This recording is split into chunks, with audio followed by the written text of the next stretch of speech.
everyone. This is Mary Kurek with Frontrunners Innovate Magazine and BWE Network. And today our guests are Cuttino Mobley.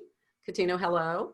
And Terry Briggs. And Cuttino and Terry make up a team of Commodity Inc. And collectively, they do some wonderful things with that business and with some other efforts that they're involved in. And separately, they do some really, really cool things in the business and impact world. We'll get into all of that in a few minutes. But as we were just talking before we came on air, Cuttino, tell us a little bit more about what you were saying is what you're doing and how you segued from MBA, because you're a businessman, you're a former NBA player, you wear a lot of hats. You started this wonderful thing called FAIR that helps co-parenting experiences go a little smoother, a little better. You've got Philly Cap Plus, you've got the commodity thing going on. Tell us a little bit about, you were saying segueing and how you had executive help before, executive administration help before, and now you're kind of trying to getting back into the swing of things of managing several different entrepreneurial ventures and some charity work. So Yeah, no problem. So for me, I graduated college, double major, psychology communications. I got drafted to the NBA, so I really didn't have to use my majors as much, but I did because being on a team of 12 to 15 individuals with different characters, you have to use your psychology, and then you have to use your communications when it comes to reporters. So it worked out for me pretty well. 11, 12 years playing in the NBA. During that time, I think in, I would say 1999, that's when we started Philly Cat Foundation. I'm from Philadelphia. Yeah. So in having single mothers back then was a very strong hold on me for a lot of the mothers that were struggling, and fathers as well, but it was more so mothers and just, kids around the neighborhood and trying to help them get the things that they needed so they can progress in life. And about 2011, 2012, I kind of stopped the whole nonprofit thing. Before then, we had an AAU team, Philly Pride, and we did really well. We took about 500 and something kids to college. 300 and something of those kids were Division I. And, we have just about 10 or so pros that come from our program. Right now, we have 6 of them. We have 6 of them that's playing right now in the NBA. So I feel really proud about that. My cousin Kamal, myself, and the rest of the group, what we've done, they've actually done more than I have, because in 2012, I kind of took a backseat because my youngest son, who's 11 years old, and my daughter, who's 7, I wanted to spend more time with them because, as anybody would know, from 0 to 7 is the 75% of your child's brain development. So just being in their lives and making sure that they understand that I'm there at all times, opposed to trying to save everybody else's kids in the world. I had to make sure that mine was on point. So when I do take a step back, they'll be, equipped and to have that critical thinking and that independent kind of surge to kind of attack the rest of the world without me having to worry. Because, as a parent, you're still going to worry regardless. So, I'm, kind of fast forward to now.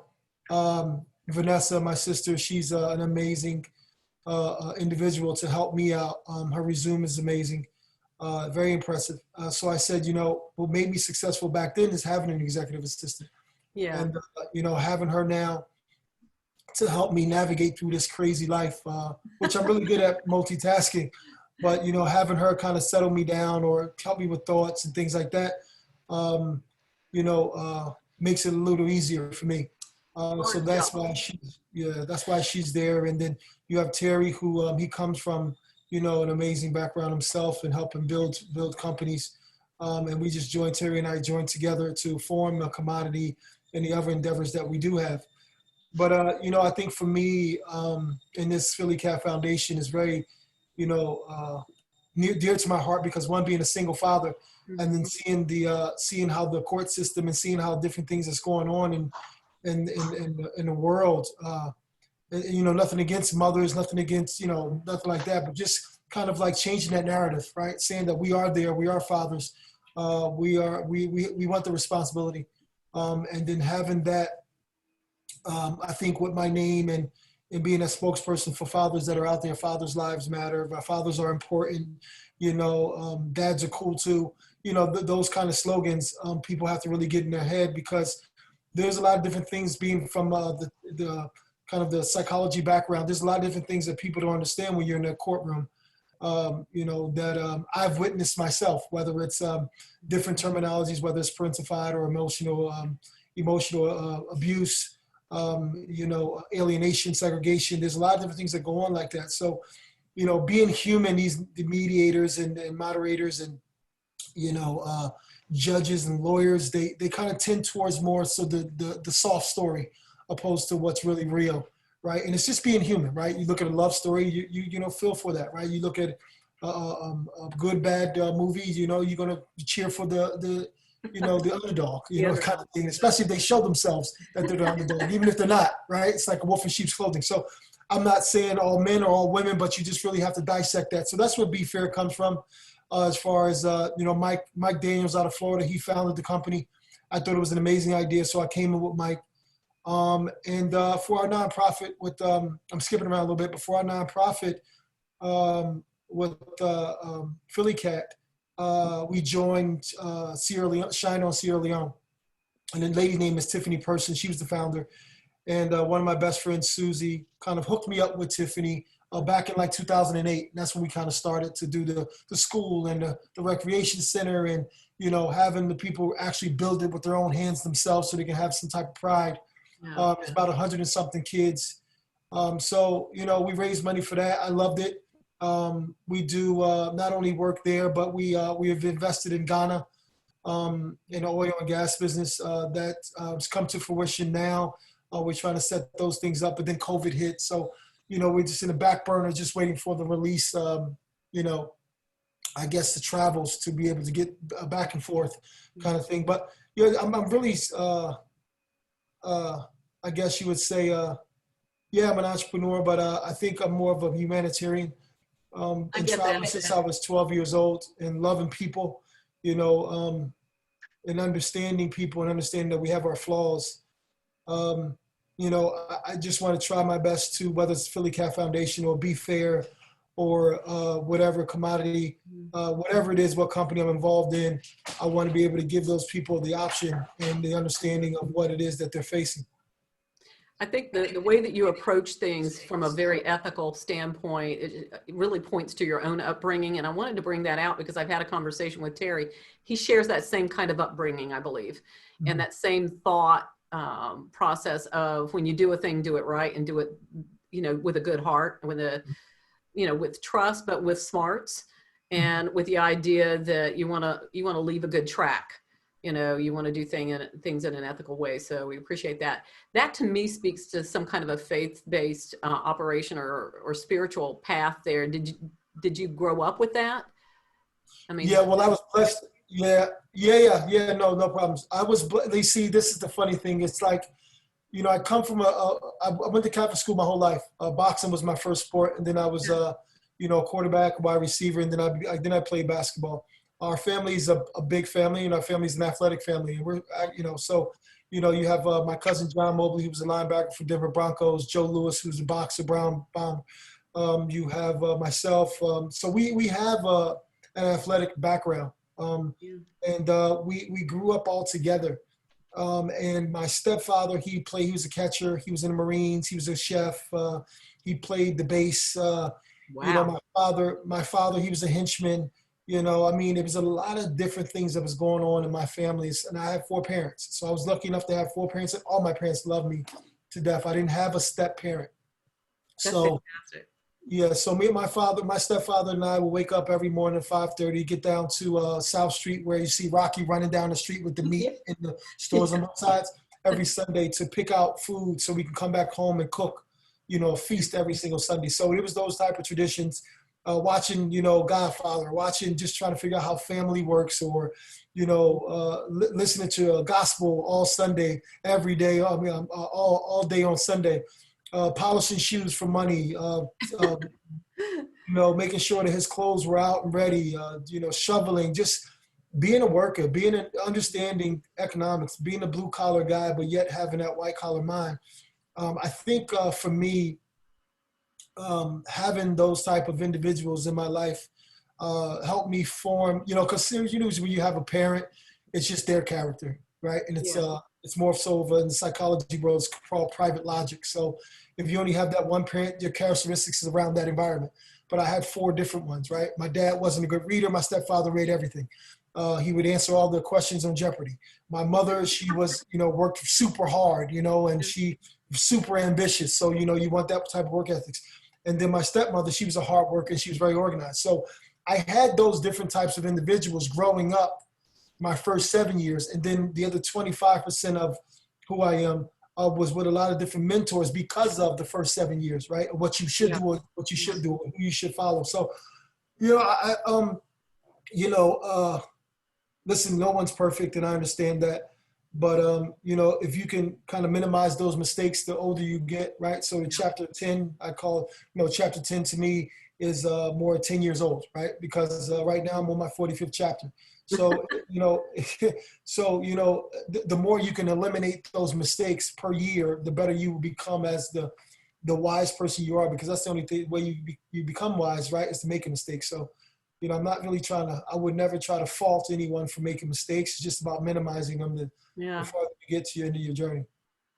I want to come back and talk to you about mentorship, but if Terry's available right now, I wanted to bring him in for a minute and tell the story about how he met you, because I think that's interesting that it wasn't in business, how he met you. Hello. Hey, Mary. Give us a little background on you quickly and then how you met him. Okay. How you doing, Mary? Yeah, the internet where I am is pretty bad. Can you guys hear me? Yeah, okay. I can hear you. Okay, awesome. So quick background. It's kind of like I shared yesterday. I've been an entrepreneur ever since I was a kid.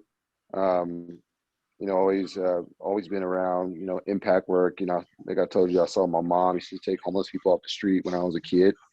So I think seeing my mother do that a lot definitely spilled over into my life, wanting to, make an impact and do the, philanthropy work and nonprofit work. And, we talked about the other day about the nonprofit I helped to start, where initially we were being given money to give away PPE for free.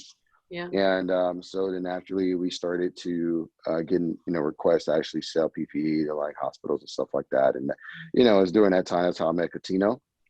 But my background is like building tech companies. I sold my first VC funded company back in 2014. Mm-hmm. So that kind of taught me a lot, what to do, what not to do. Like not allowing your investors to set your company up for you. It's a whole nother interview for that. Yeah. Don't do that. We were just so excited just to get it going. But, since then I've had 2 other companies funded, by a VC who was like ranked number 3 according to Forbes back in 2017. So, I've had opportunity to have some really, really interesting experiences, but, just commodity became a place to kind of bring in everything that we love to do. Like Cuttino may have said, to do the impact work, being involved in the women empowerment space, for at least the last probably 10 years. I think I told you how we started Success Beyond Beauty, which was a women's empowerment type of platform for women based in like LA, West Hollywood type of area. But we did have, women from other areas in LA come to the events and stuff. But so what we just try to do, just like any business, we always try to apply some type of impact work to it. Yeah. That really makes us feel alive, makes us feel good. As Cuttino said, with Philly Cat Foundation, my mother's, I work with her in her nonprofit for years. I'm launching a nonprofit. So, we just really, really love doing that type of work, especially when it comes to like, for me, like homelessness, teen homelessness. And then, of course, unity, diversity, women empowerment. That's something we just always been, involved in. So commodity just became like a place, government contracting, investing, real estate, of course, investing in other startups. And, but at the end of the day, it's really impact work that really drives us.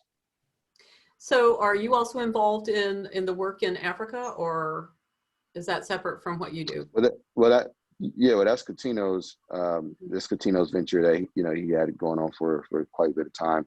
Okay. But pretty much anything he gets involved in, I always support. You're in there somewhere. If he pulls me into it.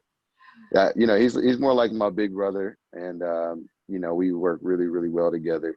Um, he brings a lot of leadership, like he said, playing in the NBA for 11 years. He does have that leadership playing the roles that he played. He's really good at authentically like leveraging his network, to help grow, the company. And, we've gotten some really, really amazing, phone calls and relationships because of his, him opening up his network and just, him being an authentic person that he is. It's really helped us to expand, not only in the PPE space, but, other things that we're investing in and getting involved in as well. Fantastic. Well, I know that you told me about your mother as well. And so the way he shared his upbringing made me think about what you shared about your mom and how, instrumental she was in your upbringing and your forming your opinions and whatnot. Right. And I'll get back to Cuttino on this too. How do you guys pass it forward other than the work that you're doing from a standpoint of starting up and moving forward these nonprofits? Do you do mentoring on your own? How do you feel about mentorship with youth? Yeah, I mean, shoot, man. I would say for Cuttino, that's part of his life, man. Like every day, no matter where we go. Every day, huh? I don't care if we're playing basketball somewhere. I don't care if we're in a meeting somewhere. He's always passing forward knowledge, always, leadership. I mean, he exudes it. Same thing with me. We're always looking to help someone to pass forward, information or, and it's one of those things where anybody can try to tell you what to do, but unless you have real life experiences, the things not to do is just as important, if not more. But I think that's what people get, when they, meet a Cuttino, is his experience and how he's applied, everything from, all the leadership that he received, playing in NBA for all that time into business and into life.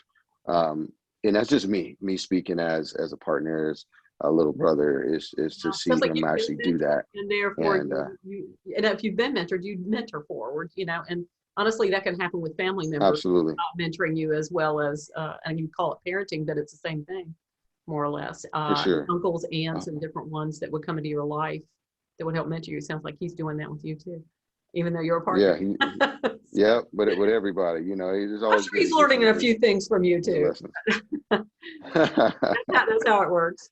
Cuttino, if you're there, share your thoughts on mentoring and how you feel that works in, because I know that you do a lot with the actual skills training, team building, that sort of thing with the youth.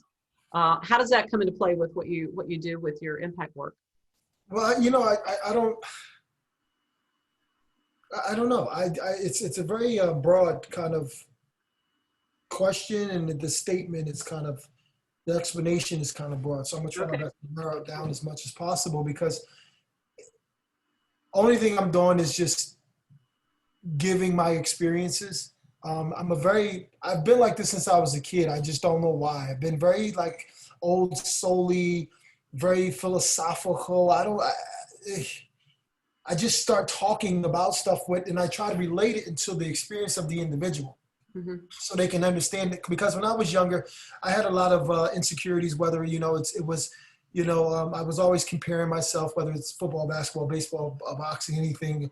I see someone run faster, I want to run just as fast. I see somebody doing this, I want to do this. And a lot of people may have, experienced those same issues. But I think for me, they held really hard on me in school, where I had to read a paragraph 10 times before I understood it. And, before you know it, the whole class has finished their chapter when I'm on my third page. So, it made school not fun, but me listening to teachers and individuals taught me how to really articulate my feeling and how to get it across other people, because, you're not just listening to one person, you listen to a lot of different people and their perspective.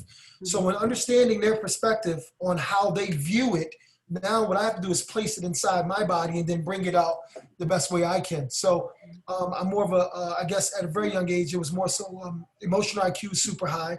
So me understanding the individual in front of me, I now have to connect with them. And how do you do that? You have to, not to dumb it down, but you have to get down like you're talking to a child and talk to them so they can engage. So that's where my storytelling comes from.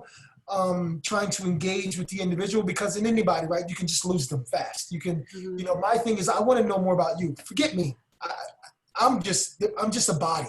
What I want to know is you. So, and in knowing and understanding the individual and their patterns, I can try my best to help because I foresee things, and that's the witch in me.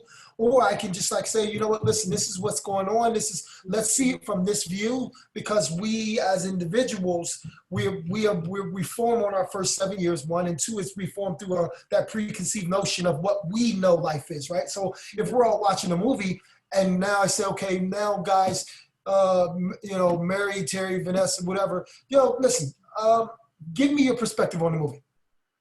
All of you are going to give me something totally different. It's just like 5 kids that live in a house with the same parents, right? Mom loved me, dad hated me, blah, blah, blah. It's all that stuff.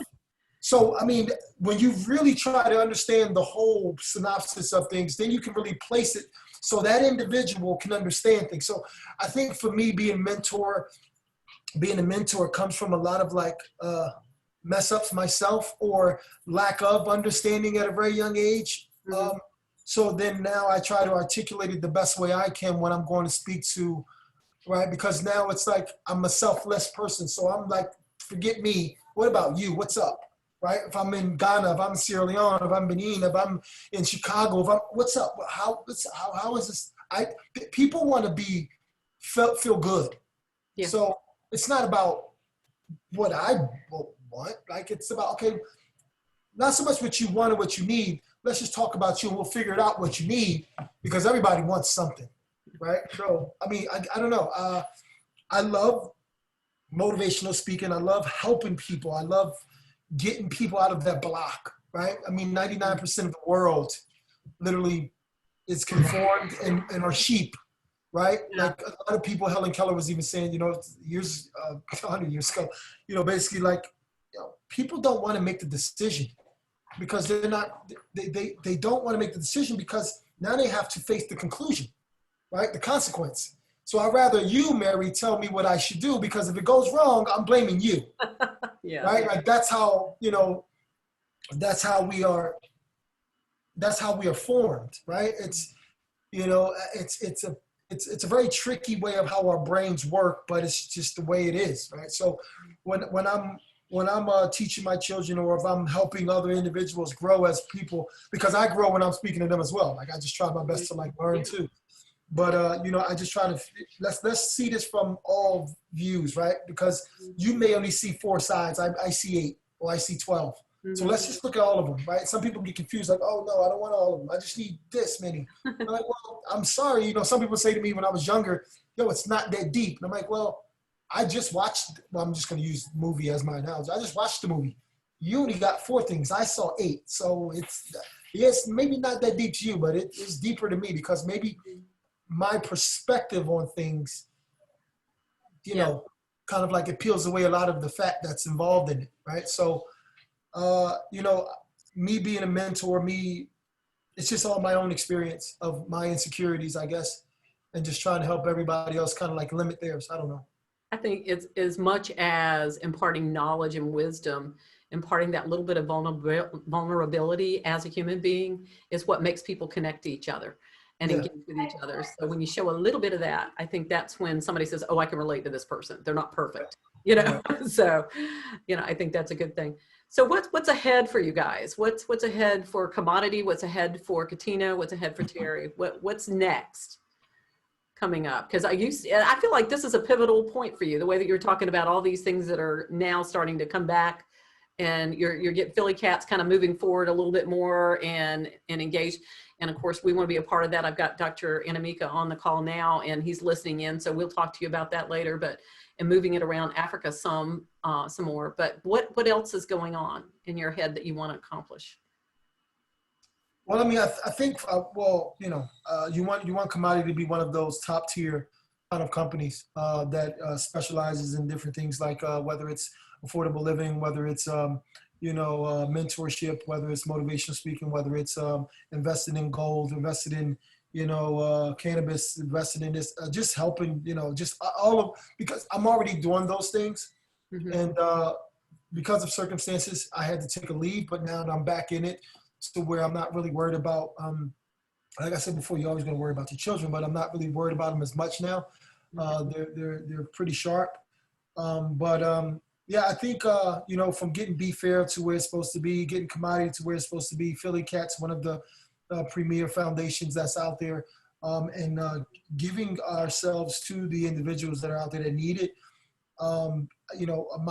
My goal is to have shine on Sierra Leone, not just Sierra Leone, but shine on all of Africa. Have something in every country. The NBA is doing NBA Africa, right now. So, it's just it's our time. It feels right now. It's just everything's pushing towards that, right? So anything I can do to help, minorities, especially Black women, Black and brown women, my daughter, right, my sister, right? Like, so it's like they get the short end of the stick. You got to think about it. In the 70s, that's when women start getting rights. Right, you had to write an essay just to get into an Ivy League school, and only a few of you were accepted. I don't care if you were white or not. Like, it's just not how it worked, right? And that's like during my time. It wasn't even before then. This is current. This is one generation. I'm here. That's what's going on. So, just changing these different narratives and trying to understand what's going on in a very positive way. For me, nothing's personal.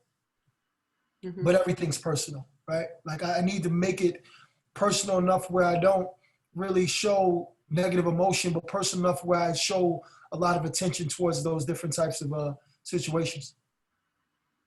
I think that's good goals going forward, personally for you, and also for the business side of you and the impact side of you.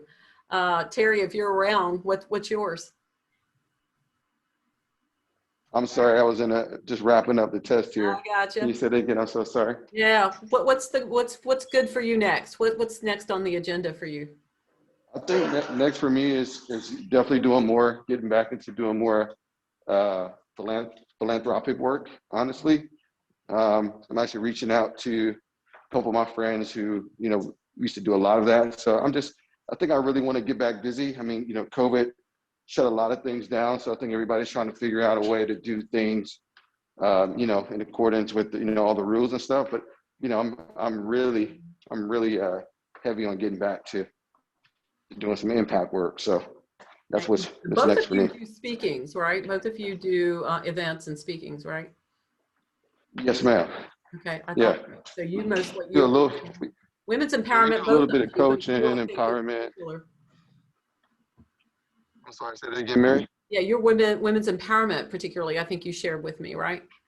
Yeah, women's empowerment. We do a lot of business, helping other entrepreneurs, especially entrepreneurs who've suffered some type of loss or pain in their business or life, and it's kind of affected them a little bit.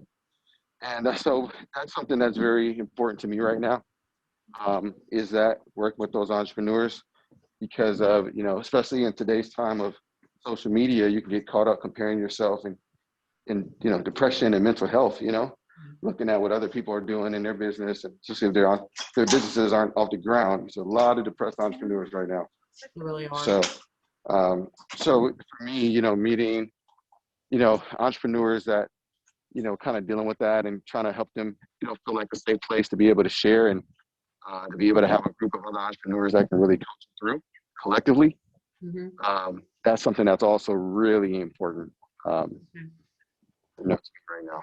That's an excellent goal right now. I hear a lot of what you're talking about in conversing with the entrepreneurs and the innovators that I talk to. And part of it is just there's not a lot of money floating around anywhere for anything right now. And the pivot that a lot of people have been able to do, not every entrepreneur can do that. Because not every product and service is amenable to that. So good for you. This is good goals. I'd like to help you with that. That's awesome. So, Cuttino, final words that you'd like to share for moving forward in 2021. Any good words that you'd have to share with primarily women's audiences out there that are listening in? Well, yeah, I mean, there is really no final word to my explanation. It's more so pushing and helping you push to change that narrative in so many different fashions that has been bestowed for women in general, right? like my daughter, Vanessa, my sister, I would rather a female running the company than a man. That's my personal opinion. You know what I'm saying? So, these guys just do it better, and so many different reasons. But, I'm very pro woman. I'm not pro female, I'm pro woman. And I can explain that too, just like I'm pro man. I'm not pro male. But there are differences in those type of individuals, right? I'm just very passionate. I think because I have my daughter, she's the only grandchild girl. Oh, okay. And Vanessa knows how, and Terry knows how. She runs the house. She's amazing. She's just the best, right? And we had all boys. Me and my brothers and sisters, we have all boys, and she's the only girl. So, well, God bless her. That's challenging. The way she just, her presence, it's amazing. So, and watching this little creature for these 7 years and see how she's absorbs so many different things and how she's so just her, right? I think it's up to me and the people I put around her to help her become the Michelle Obamas of the world, right? Like that's my goal, right? That's my goal. And I think that's where I shifted more so, where it's like, any little girl. I have 4 goddaughters, literally 4 goddaughters. If their parents, something happens to their parents, they have to come to me, right? So, and not the parents, brothers and sisters, literally to me. So I have pride in that. Anything I can do to show my daughter a better way and to help my daughter become the strongest individual she can become. Yeah. That's what I'm going to do. And that's my mission now. And the other one is very, adamant about changing that narrative about fathers, especially Black fathers, right? Black and brown fathers, right? The media has a lot of money and they spend a lot of money in marketing. And what people don't really understand is these Black and brown fathers are amazing guys. And I want to be, that spokesperson for us that changes that stigma, that stereotype that bothers the hell out of me. Because, I was talking to Terry and a friend of mine the other day. It's hard to change billions of dollars of marketing in one day, right? If you see me walk up to you and I have gym clothes on and I'm 6'4", 6'5", you're like, oh, he plays sports, right? It's not like he's a businessman, right? It's just what it is. But when a little child sees me, I'm not Cuttino Mobley. I'm Sam and Miles' dad. It's a difference, right? So there's different perspectives that people have on you. Yeah. And, listen, naive, but I would want people to see me in a certain light where it's not a stereotype, right? Just the amazing individuals that you are, I see me as that. But again, you can't, because it's a lot going on, right? And it's not truthfully their fault. It's just their environment that they were raised in. So, just if you have an aggressive businesswoman, she's a BITCH. If you have an aggressive businessman, he's the best and he's strong and he's this. Like those, to me, it's just, it's bothersome. It's bothersome. And now having a daughter, you're like, listen. You got to raise her the right way. Yeah. Tough skin, thick skin. I was just going to say tough skin and strong woman. Yeah. Exactly. So, they would love for you to be the victim and the crying and all this other stuff. So, just trying to toughen her up and let her understand that, I'm there, and not only am I there, but I'm going to surround you around individuals that has been through it. I was just going to say, surround her with strong women and let them mentor her, and hopefully she'll be open to that mentoring. Yeah, she is actually. She definitely is. Yeah, if she is, she'll go far. That's awesome. Yeah. Well, this has been wonderful, Cuttino. I'm going to end our conversation, but if you'll hang on for just a minute, I wanted to introduce you to Dr. Anamika. Sure. Since it's like midnight his time, I thought he's owed a couple of minutes just to say hello, for sure. And thank you so much. And I look forward to seeing what we can do with you. And we hope to see everybody back here on BWE Network and Frontrunners Innovate. Thank you. Bye-bye.